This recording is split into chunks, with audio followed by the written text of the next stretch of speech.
Hoje vamos falar sobre o livro A Coragem de Não Agradar, escrita por duas pessoas, é bem difícil falar esse nome, Ishiro Kishimi e Fumitaki Koga. São dois escritores, eles escrevem aqui uma história muito legal entre um filósofo e um jovem. É uma conversa, o livro inteiro é uma conversa. Então sempre tem a fala de um e aí a fala do outro, e aí você precisa sempre estar situado, quem que está falando agora, quem que está dando essa pergunta, quem que está dando essa resposta. Mas é assim, é bem legal. Confesso que de início eu não gostei do livro, no começo assim eu fiquei bem... tá. Mas as indicações para que o livro era muito bom, então eu insisti, eu sempre insisto na verdade no livro, eu nunca largo ele só porque não gostei. Eu vou até o final para entender o que o autor está querendo passar. E esse livro aqui, especificamente, eu vou até ler aqui a frasezinha de chamada dele para você. Como a filosofia pode ajudar a você a se libertar da opinião dos outros, superar as suas limitações e se tornar a pessoa que deseja. Por que eu li essa parte? Porque o livro fala exatamente sobre isso, sobre uma base psicológica muito legal. Nesse livro aqui, já falei, é uma conversa entre o filósofo e o jovem, são encontros que eles fazem, tá? Então, assim, o livro é separado em noites que eles se encontram para conversar. Então, é uma conversa abrangente, bem legal. O filósofo é um cara muito paciente, muito, assim, responde, entende... Não fica brabo, não leva pra si, porque na verdade ele entendeu a questão da psicologia, que eu já vou passar a linha pra você. E aí o jovem é meio rebeldezinho, o jovem já é meio tipo, não acredito em nada, não é bem assim, e ele questiona tudo, e ele rebate, daí ele vai embora brabo, e aí na outra noite ele volta, eu pensei, eu fiquei refletindo sobre o que a gente conversou. Isso é muito legal no livro, isso é muito legal. E aí, então, ele vai se basear na ideia da psicologia. Na psicologia, a gente tem não sou formada em psicologia, então, assim, a minha base é o que esse livro fala, ok? Na psicologia, temos 3 pessoas que se baseiam nas teorias, né? Então, tem o Freud, tem o Jung e o Adler. Eu nunca tinha escutado do Adler. E o livro se baseia na filosofia adleriana. Dizem que eles estudaram todos juntos na faculdade. E o Adler era o louco, o pirado, o que não encaixava, tá? É isso que o livro retrata. Então, ele vai sempre trazer a filosofia, o filósofo, né? Vai trazer o pensamento de Adler em todas as situações, porque aquele jovem vai colocar ali, tipo, mas e isso, e aquilo, e por que as pessoas são assim, e por que é assado?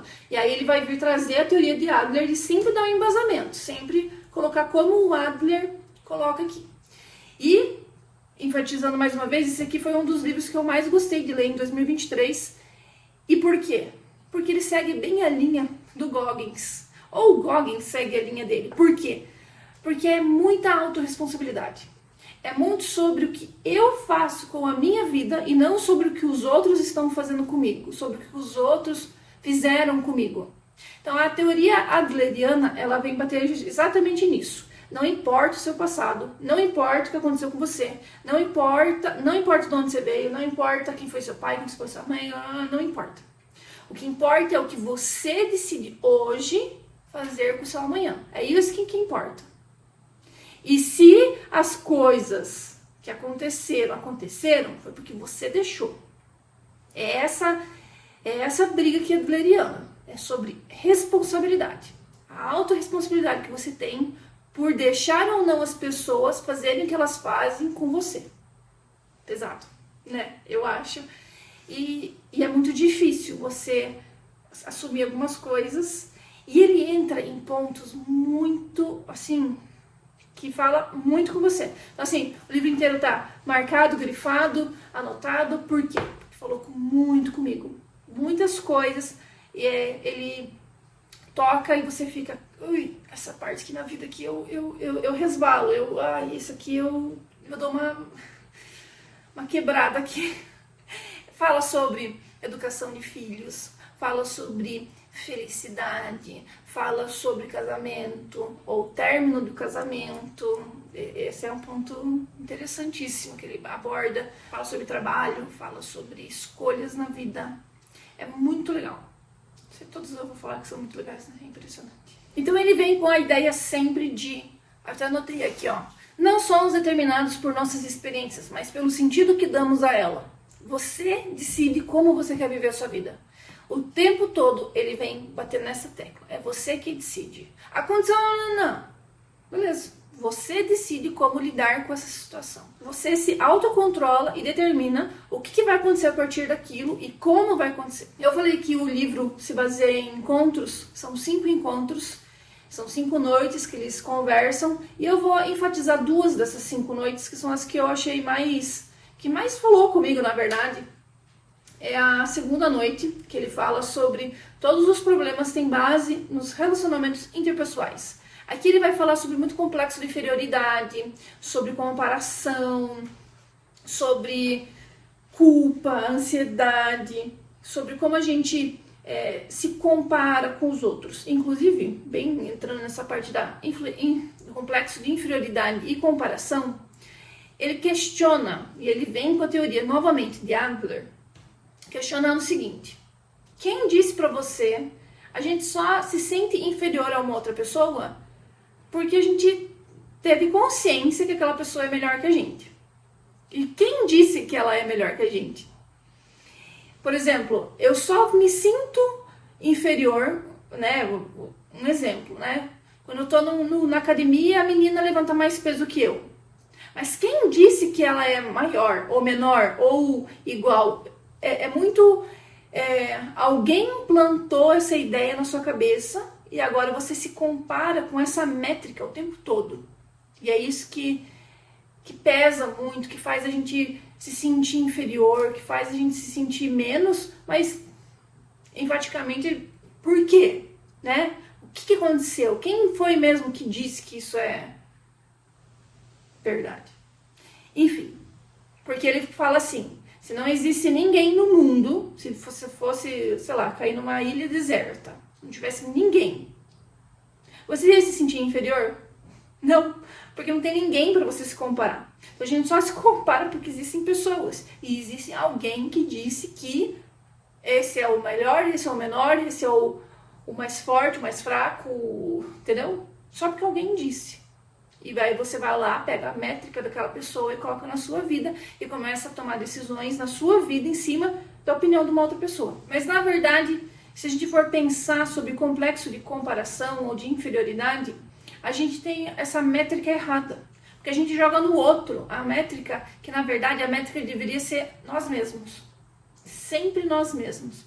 Então, qual que é a ideia? A ideia deveria ser eu me comparar com a Priscila que começou na academia, não com a menina que está, sabe Deus quanto tempo treinando.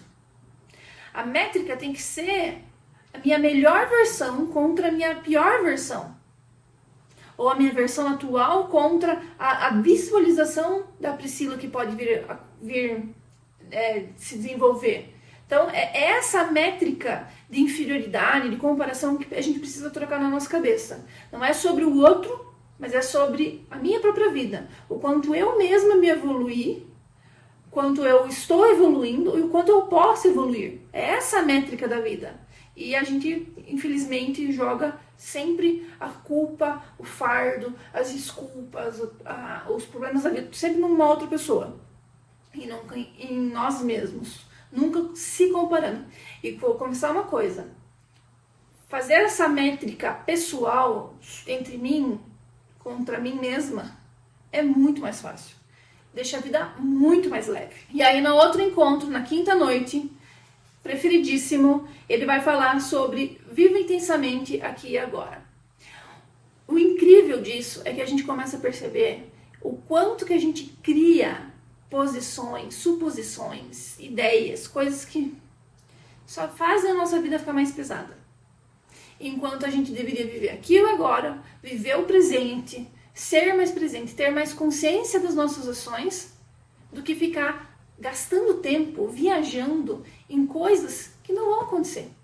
Lembra que eu falei do Goggins, que ele fala assim, você fica muito tempo gastando tempo aí pensando nesse, e se? Aí o tempo tá passando em vez de você agir. E aí nessa conversa eles vão falar muito sobre o quanto você pode decidir ser feliz. E ser feliz é uma decisão. E em cima da teoria de Adler, ele fala assim, se você não se sente feliz com quem você é porque você decidiu isso. Se você está infeliz com a sua vida, é porque você decidiu em algum momento ser infeliz com a sua vida. Difícil, né?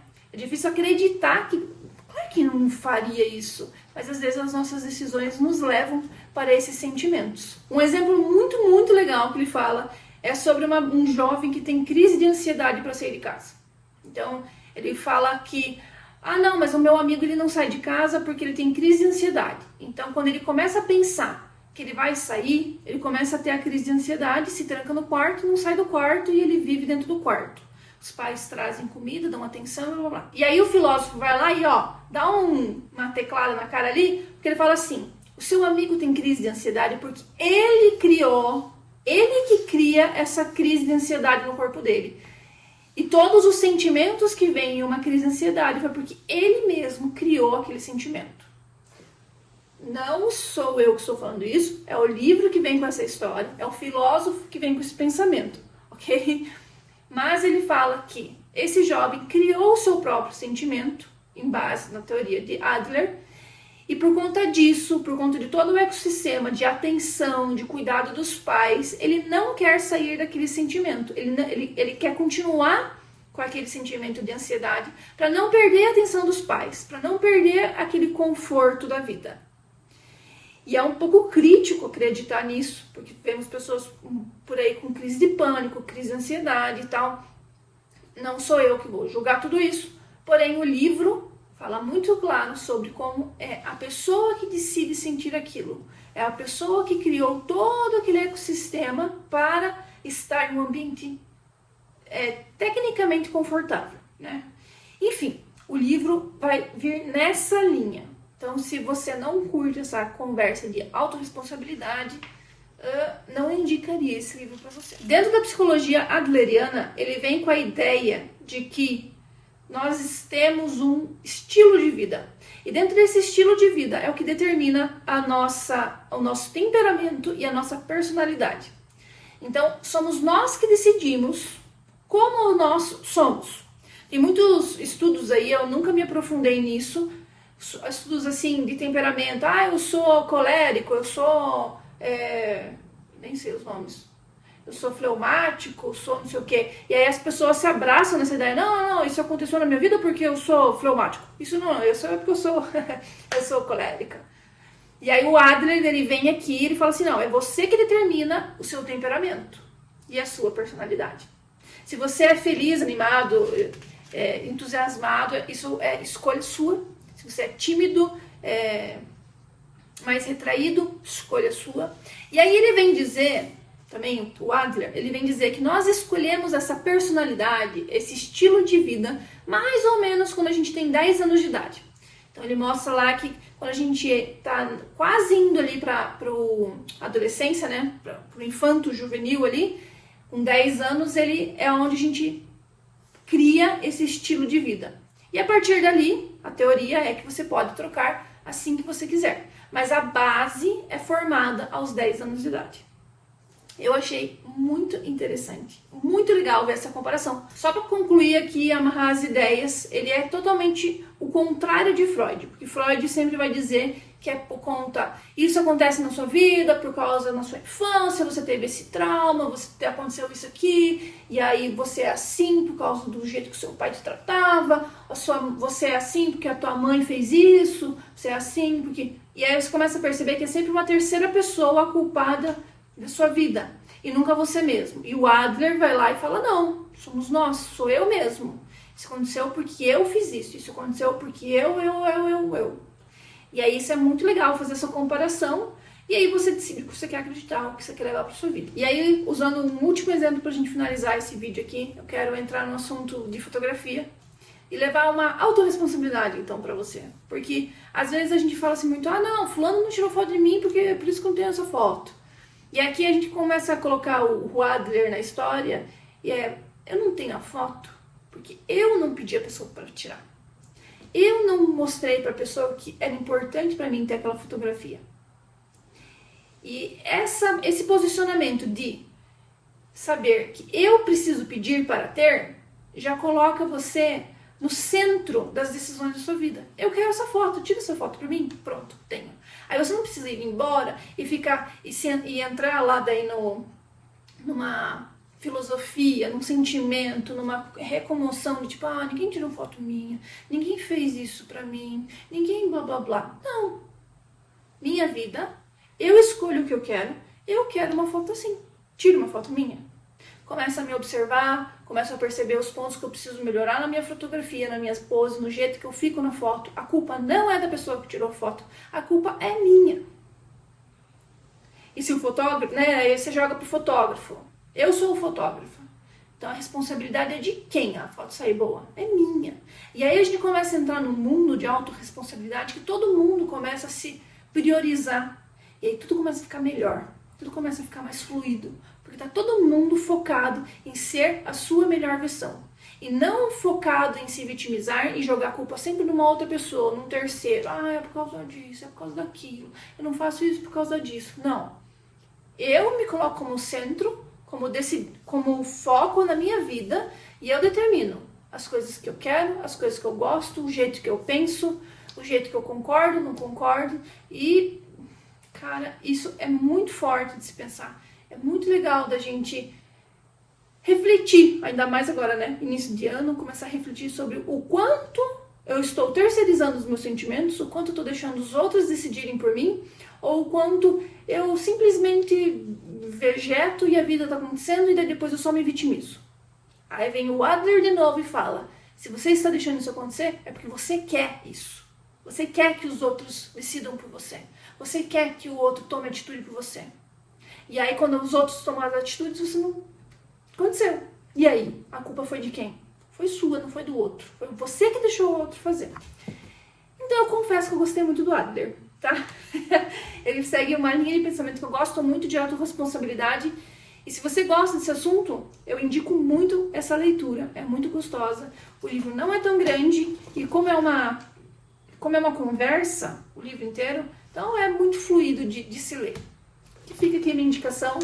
Espero que você leia. E se você já leu, por favor, coloque aqui nos comentários o que você achou. E se você vai ler, coloque aqui também. Vai ser muito legal saber que você ficou com vontade de ler esse livro. Tchau, até semana que vem.